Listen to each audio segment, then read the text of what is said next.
Hello everybody and a very warm welcome. This is my little follow-up to a video I did yesterday about the Mofi situation, my opinions about this and all of that. And within 24 hours I got a lot of reaction to it, and some people got in touch with me about the way they're affected with this whole Mofi situation financially, and some of them are emotionally affected. And I had some, let's keep it that way, very emotional phone calls later this afternoon, because there are two people who asked me individually if I could address their situation to Mofi. And I explained to them that my channel is actually about soul and disco music, where I present a record once a week, where I do unboxing videos or how-tos or stuff like this, and that I'm a very small light within this wonderful vinyl community, and I don't think that someone from Mofi or someone who's related to Mofi is even watching my videos. So I said, I can't address that because I'm not sure that you've been heard. But anyway, they asked me to do that. They asked me to address this, so I will do it. And I do hope it reaches somebody at Mofi, because, like I said, that is for some people in many ways very emotional how Mofi is handling the situation. Let's say it correctly, not handling the situation at all. So the first one, like I said, I'm still very much carried away by what I've heard. Is a record store owner called me, and he said that he's affected in various ways about this, because he's specialized in audiophile records, and for the last 15 years he sold many Mofi records to a bunch of clients. And last Saturday, one of his longest clients, about 15 years, when he started, he was one of the first clients. He came in the store, and what was quite, some people were in the store, and he had a huge box filled up with Mofi records, and he very loudly pushed that box on the counter and saying, okay, you recommended these and I trusted your judgment, and now I want my money back. I feel betrayed, and you, as the one who sold them to me, should have known better. And he was so shocked, because all the people in the store, the customer was very loud and angry. They looked at him, and he was like, I'm sorry, but it's not my fault. When I recommend stuff to you, I'm doing it in the best interest for you. And I'm hoping that you like that. And yeah, the client was still mad and all of this. And he said, there's nothing I can show my customers, no press release, nothing, where I can prove, listen, the company messed up. They messed up big time, and they're not writing 2 or 3 sentences. Nothing. And it's not like that it happened yesterday or on the weekend. It happened some time ago, and still I'm left in the dark, and I can't give my customers the explanation I should give them as the one who sold them these items.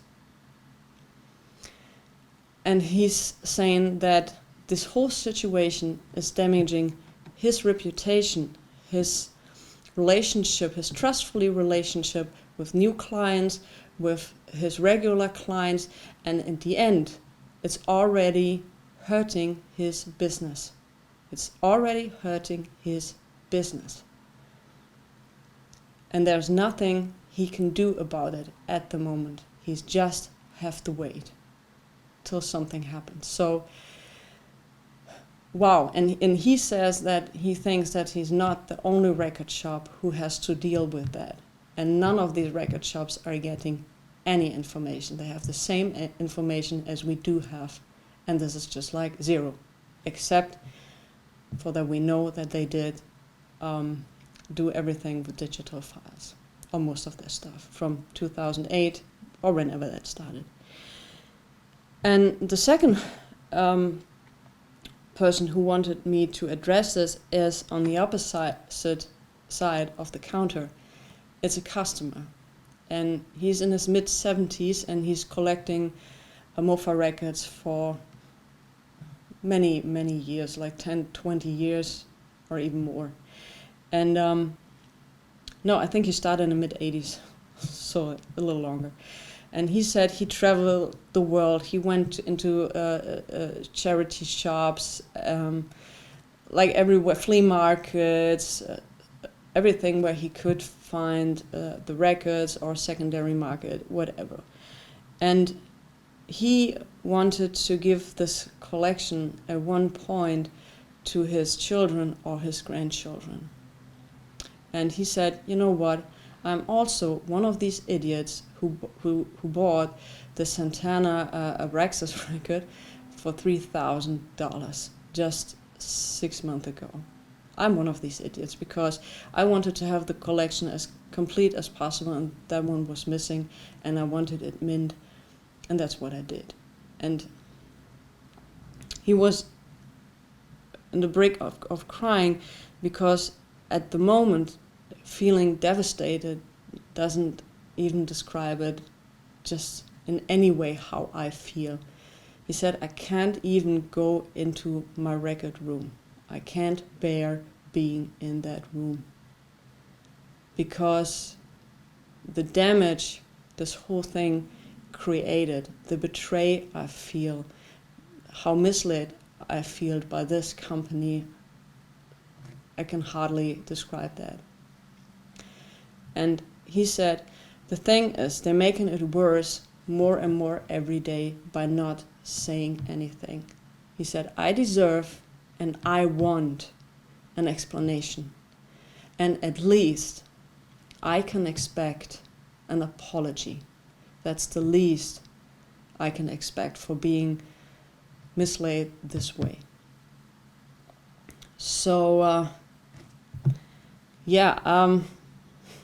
that's the story. So you can see how affected these people are, and I can hardly express how that feels for these people, and I'm pretty sure that there are many out there who feel the same way as these two people do. So I don't think what's Mofi up to. It's Monday evening, and I think when Mike did the interview with them, he said, well, it's something's coming up in the next few days. As far as I know, nothing happened so far. And the way they're treating the situation now by not doing anything will pretty much harm them in everything they do in future, because the trust people have in this company is shattered to the core. Even if they're bringing up a new product and saying, hey, it's all analog, would you believe it? I would have my doubts. And if I had to choose between Analog Productions and Mofi, well, the answer to that question is quite obvious. So, yeah, I do hope that helped those people who are involved with this. I'm not sure who is watching this, but I do hope that if someone's out there who might have a chance to get in touch with Mofi, they can tell that people are hurting and people are disappointed and people's businesses are on the line in the worst way, and that people's reputations has also been shattered by not being honest with their clients, with their customers, with everybody. And Mofi, that's not the way you treat people. That's not the way you treat customers. That's not the way you treat people who are paying your salary. I must say it as I feel it at this moment after hearing these stories and reading so many mails about people who are influenced by this situation. So that's all I can say at the moment. Like I said, it's very overwhelming, and I hardly know what to say anymore about this. Just I hope that at least people who are suffering can expect an apology, and they can expect it pretty soon. So thanks for watching. All the best to you, and I'm wishing you a great week.